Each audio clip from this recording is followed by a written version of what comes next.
discurso del excelentísimo señor Miguel Díaz-Canel Bermúdez, presidente de los consejos de Estado y de ministros de la República de Cuba. Pido a protocolo tenga bien acompañar al excelentísimo presidente. En nombre de la Asamblea General, tengo el honor de darle la bienvenida a las Naciones Unidas al excelentísimo señor Miguel Díaz-Canel Bermúdez, presidente de los consejos de Estado y de ministros de la República de Cuba, a quien invito a que se dirija a la Asamblea.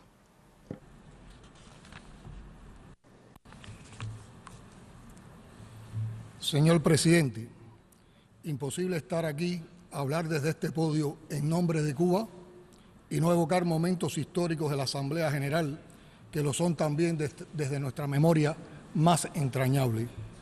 Fidel Castro, Ernesto Guevara, Raúl Castro Ruz y el canciller de la dignidad, Raúl Roa, por solo citar los más trascendentes, trajeron hasta aquí no solo la voz de nuestro pueblo, sino la de otros pueblos latinoamericanos y caribeños, africanos, asiáticos, no alineados, con los que hemos compartido más de medio siglo de batalla por un orden internacional justo que aún está lejos de alcanzarse. Es absurdo, pero coherente con la irracionalidad de un mundo en el que el 0,7% más rico de la población puede apropiarse del 46% de toda la riqueza, mientras el 70% más pobre solo accede al 2,7% de la misma. 3.460 millones de seres humanos sobreviven en la pobreza, 821 millones padecen hambre, 758 millones son analfabetos y 844 millones carecen de servicios básicos de agua potable. Cifras todas, por cierto, que elaboran y manipulan habitualmente los organismos globales, pero que al parecer aún no alcanzan a movilizar suficientemente la conciencia de la llamada comunidad internacional. Señor presidente, esas realidades no son frutos del socialismo, como el presidente de los Estados Unidos afirmó ayer en esta sala. Son consecuencia del capitalismo, especialmente del imperialismo y el neoliberalismo, del egoísmo y la exclusión que acompaña este sistema y de un paradigma económico, político, social y cultural que privilegia la acumulación de riqueza en pocas manos a costa de la explotación y miseria de las grandes mayorías. El capitalismo afianzó el colonialismo, con él nació el fascismo, el terrorismo y el apartheid. Se extendieron las guerras y conflictos, los quebrantamientos de la soberanía y la libre determinación de los pueblos, la represión de los trabajadores, las minorías, los refugiados y los migrantes. Es opuesto a la solidaridad y a la participación democrática. Los patrones de producción y consumo que le caracterizan promueven el saqueo, el militarismo, amenazan a la paz, generan violaciones de los derechos humanos y constituyen el mayor peligro para el equilibrio ecológico del planeta y la sobrevivencia de los seres humanos. Que nadie nos engañe aduciendo que la humanidad no cuenta con recursos materiales, financieros y tecnológicos suficientes para erradicar la pobreza, el hambre, las enfermedades prevenibles y otros flagelos. Lo que no existe es la voluntad política de los países industrializados, quienes tienen el deber moral, la responsabilidad histórica y recursos abundantes para resolver los problemas globales más apremiantes. La verdad es que al mismo tiempo que se alega insuficiencia de fondos para cumplir los objetivos y metas de la Agenda 2030 o enfrentar el creciente impacto del cambio climático, en el año 2017 se derrocharon en gastos militares 1,74 billones de dólares, la cifra más alta desde el fin de la Guerra Fría. El cambio climático es otra realidad ineludible y una cuestión de supervivencia para la especie humana, en particular para los pequeños estados insulares en desarrollo. Algunos de sus efectos son ya irreversibles. La evidencia científica indica un aumento de 1,1 grados Celsius respecto al periodo preindustrial y que 9 de cada 10 personas respiran aire contaminado. Sin embargo, Estados Unidos, uno de los principales contaminantes de ayer y de hoy, rechaza acompañar a la comunidad internacional en el cumplimiento del Acuerdo de París sobre cambio climático, compromete así la vida misma de las generaciones futuras y la supervivencia de las especies, incluida la humana.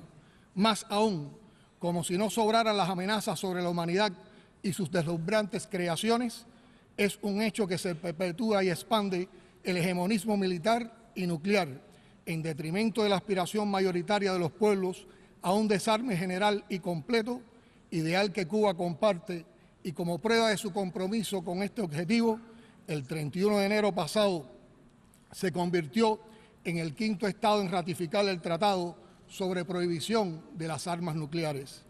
En esta institución, que nació de la voluntad de superar la destrucción dejada por una guerra terrible con el diálogo entre las naciones, no es posible callar el peligro que se cierne sobre todos con la exacerbación de conflictos locales, guerras de agresión disfrazadas de intervenciones humanitarias, derrocamiento por la fuerza de gobiernos soberanos, los denominados golpes suaves y la intervención en los asuntos internos de otros estados, formas recurrentes de actuación de algunas potencias con los más diversos pretextos.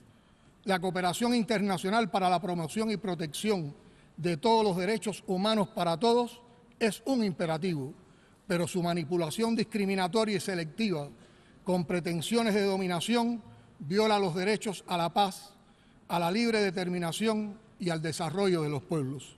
Cuba rechaza la militarización del espacio ultraterrestre y del ciberespacio, así como el empleo encubierto e ilegal de las tecnologías de la información y las comunicaciones para agredir a otros estados. El ejercicio del multilateralismo y el respeto pleno a los principios y normas del derecho internacional para avanzar hacia un mundo multipolar, democrático y equitativo son requerimientos para garantizar la convivencia pacífica, preservar la paz y seguridad internacionales y encontrar soluciones duraderas a los problemas sistémicos. Contra esa lógica, el uso de la amenaza y de la fuerza, el unilateralismo, las presiones, represalias y sanciones que caracterizan de modo cada vez más frecuente la conducta y la retórica del gobierno estadounidense y su uso abusivo del veto en el Consejo de Seguridad para imponer su agenda política, plantean enormes desafíos y amenazas dentro de las propias Naciones Unidas. ¿Por qué no acabamos de concretar el prometido fortalecimiento de la Asamblea General como principal órgano de deliberación, decisión y representación? No debe retardarse ni impedirse la reforma del Consejo de Seguridad, urgida de ajustarse a los tiempos, democratizando su composición y métodos de trabajo. Hoy venimos a reiterar lo que el comandante en jefe de la Revolución Cubana, Fidel Castro Ruz, dijo en ocasión del 50º aniversario de la ONU y que resume la más noble aspiración de la mayoría de la humanidad, y cito: queremos un mundo sin hegemonismos, sin armas nucleares, sin intervencionismos, sin racismo, sin odios nacionales ni religiosos, sin ultrajes a la soberanía de ningún país, con respeto a la independencia y a la libre determinación de los pueblos, sin modelos universales que no consideran para nada las tradiciones y la cultura de todos los componentes de la humanidad, sin crueles bloqueos que matan a hombres, mujeres y niños, jóvenes y ancianos, como bombas atómicas silenciosas. Han pasado ya más de 20 años de esa demanda y ninguno de aquellos males ha tenido cura. Más bien, han empeorado. Tenemos todo el derecho a preguntar por qué y el deber de insistir en la búsqueda de soluciones efectivas y justas. Señor presidente, nuestra América es hoy escenario de persistentes amenazas incompatibles con la proclama de América Latina y el Caribe como zona de paz, firmada en La Habana por los jefes de Estado y de Gobierno en 2014, en ocasión de la segunda cumbre de la Comunidad de Estados Latinoamericanos y Caribeños. La actual administración estadounidense ha proclamado la vigencia de la doctrina Monroe y en un nuevo despliegue de su política imperial en la región, ataca con especial saña a Venezuela. En ese amenazador contexto, queremos reiterar nuestro absoluto respaldo a la revolución bolivariana y chavista, a la unión cívico-militar del pueblo venezolano y a su gobierno legítimo y democrático, conducido por el presidente constitucional Nicolás Maduro Moros. Rechazamos los intentos de intervención y las sanciones contra Venezuela que buscan asfixiarla económicamente y dañar a las familias venezolanas. Repudiamos los llamados a aislar a esa nación soberana que no hace daño a nadie. Rechazamos igualmente los intentos de desestabilizar al gobierno de Nicaragua, un país de paz y donde se han conseguido notables avances sociales, económicos y de seguridad ciudadana en favor de su pueblo. Denunciamos el encarcelamiento con fines políticos del expresidente Luis Ignacio Lula da Silva y la decisión de impedir al pueblo votar y elegir a la presidencia al líder más popular de Brasil. Nos solidarizamos con las naciones del Caribe que solicitan legítima reparación por las horrorosas secuelas de la esclavitud, así como el trato justo, especial y diferenciado que merecen. Reafirmamos nuestro compromiso histórico con la libre determinación y la independencia del hermano pueblo de Puerto Rico. Apoyamos el legítimo reclamo de soberanía de Argentina sobre las Islas Malvinas, Sandwich del Sur y Georgia del Sur. Reiteramos el apoyo irrestricto a una solución amplia, justa y duradera para el conflicto israelo-palestino sobre la base de la creación de dos estados que permita al pueblo palestino ejercer el derecho a la libre determinación y a disponer de un estado independiente y soberano en las fronteras anteriores a 1967, con Jerusalén Oriental como su capital. Rechazamos la acción unilateral de Estados Unidos de establecer su representación diplomática en la ciudad de Jerusalén, lo que agudiza aún más las tensiones en la región. Condenamos la barbarie de las fuerzas israelíes contra la población civil en Gaza. Reafirmamos nuestra invariable solidaridad con el pueblo saharaui y el apoyo a la búsqueda de una respuesta definitiva a la cuestión del Sáhara Occidental que le permite el ejercicio del derecho a la autodeterminación y a vivir en paz en su territorio. Apoyamos la búsqueda de una solución pacífica y negociada a la situación impuesta a Siria sin injerencia externa y con pleno respeto a su soberanía e integridad territorial. Rechazamos cualquier intervención directa o indirecta que se lleve a cabo sin el acuerdo de las autoridades legítimas de ese país. La continuada expansión de la OTAN hacia las fronteras con Rusia provoca serios peligros agravados por la imposición de sanciones arbitrarias que rechazamos. Demandamos el cumplimiento del acuerdo nuclear con la República Islámica de Irán. Damos la bienvenida al proceso de acercamiento y diálogo intercoreano que constituye la vía para el logro de una paz duradera, la reconciliación y la estabilidad de la península coreana. Al propio tiempo, condenamos enérgicamente la imposición de sanciones unilaterales e injustas contra la República Popular Democrática de Corea y la injerencia externa en los asuntos coreanos. Las violaciones de las reglas del comercio internacional y las medidas punitivas contra China, también contra la Unión Europea y otros países, tendrán dañinas consecuencias, en especial para los estados en desarrollo. Abogamos por el diálogo y la concertación, gracias a lo cual podemos informar hoy que el acuerdo de diálogo político y cooperación entre la Unión Europea y Cuba ha entrado provisionalmente en vigor y constituye una buena base para desarrollar los provechosos vínculos entre las partes. Señor presidente, el gobierno de los Estados Unidos mantiene hacia Cuba una retórica agresiva y una política dirigida a subvertir el sistema político, económico, social y cultural de mi país. Contrario a los intereses de ambos pueblos y cediendo a las presiones de sectores minoritarios, el gobierno de Estados Unidos se ha dedicado a fabricar artificialmente y hostilidad que a nadie benefician. Ello contrasta con el hecho de que mantenemos relaciones diplomáticas formales y programas de cooperación mutuamente beneficiosos en un grupo limitado de áreas. Entre nuestros pueblos disfrutamos de vínculos históricos y culturales cada vez más cercanos, con expresiones en las artes, el deporte, las ciencias, el medio ambiente, entre otros. Las potencialidades para una relación comercial fluida son reconocidas y un entendimiento genuino y respetuoso beneficiaría a los intereses de la región. Sin embargo, el elemento definitorio de la relación bilateral sigue siendo el bloqueo que pretende estrangular la economía cubana con el propósito de generar penuria y alterar el orden constitucional. Se trata de una política cruel que castiga a las familias cubanas y a toda la nación. Consiste en el sistema de sanciones económicos más abarcador y prolongado que se haya aplicado jamás contra país alguno. Ha constituido y sigue siendo un obstáculo fundamental al desarrollo del país y a la realización de las aspiraciones de progreso y bienestar de varias generaciones de cubanos. Como se ha dicho por tantos años en este mismo escenario, el bloqueo daña gravemente también, por su agresiva aplicación extraterritorial, la soberanía y los intereses de todos los países. En nombre del pueblo cubano, agradezco a esta Asamblea General por su rechazo casi unánime al bloqueo económico, comercial y financiero impuesto por Estados Unidos contra mi país. Pero la actuación del gobierno de dicho país contra Cuba va más lejos. Incluye programas públicos y encubiertos de grosera intromisión en nuestros asuntos internos, fin para el cual utiliza decenas de millones de dólares en violación de las normas y principios sobre los que descansa esta organización y en particular de la soberanía de Cuba como nación independiente. Cuba mantiene la disposición de desarrollar una relación respetuosa y civilizada con el gobierno de los Estados Unidos sobre la base de la igualdad soberana y el respeto mutuo.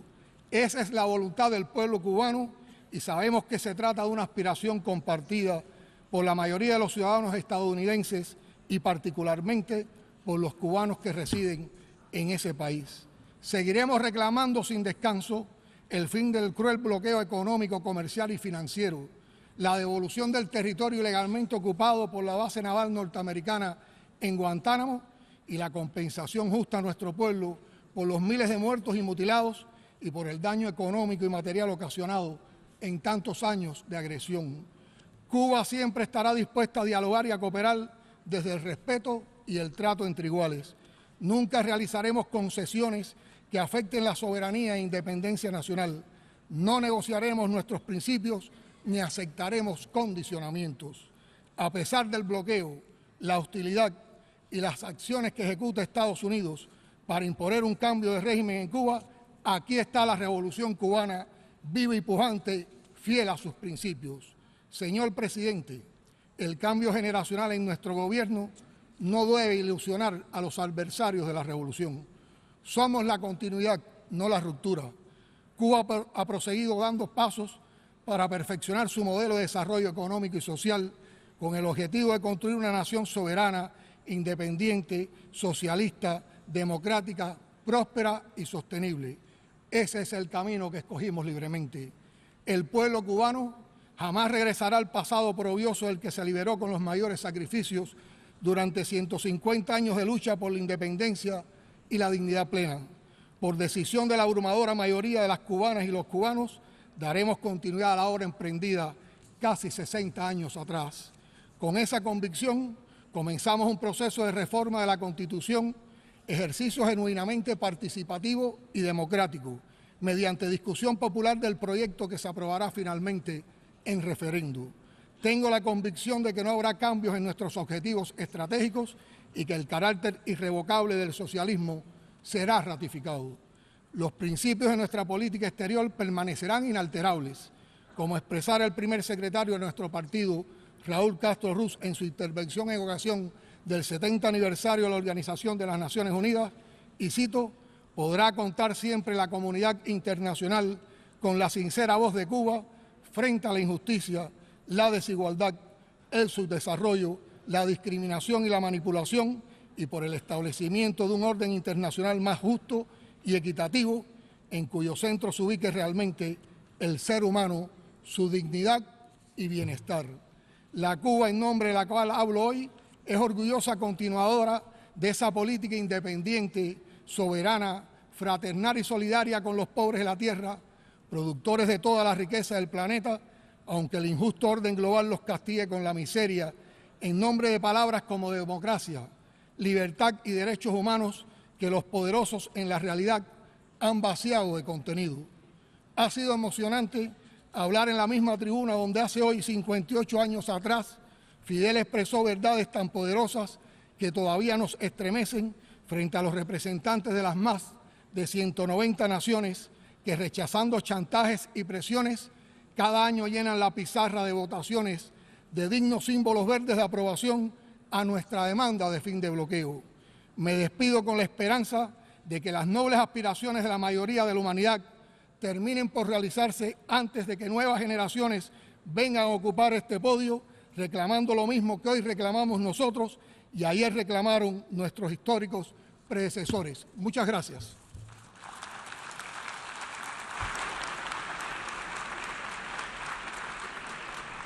On behalf of the General Assembly, en nombre de la Asamblea I wish General, to thank His Excellency doy las Miguel gracias a Su Díaz-Canel Excelencia Bermúdez, President of the Council of Miguel State and the Díaz-Canel Council of Bermúdez, Ministers presidente del of the Consejo de Republic Estado y of Consejo de Cuba, Ministros de la for the República de statement Cuba, just made. por su May I intervención. request representatives to remain seated while Ruego a we los greet delegados the que head of state. permanezcan en sus asientos mientras acompañamos al jefe de Estado.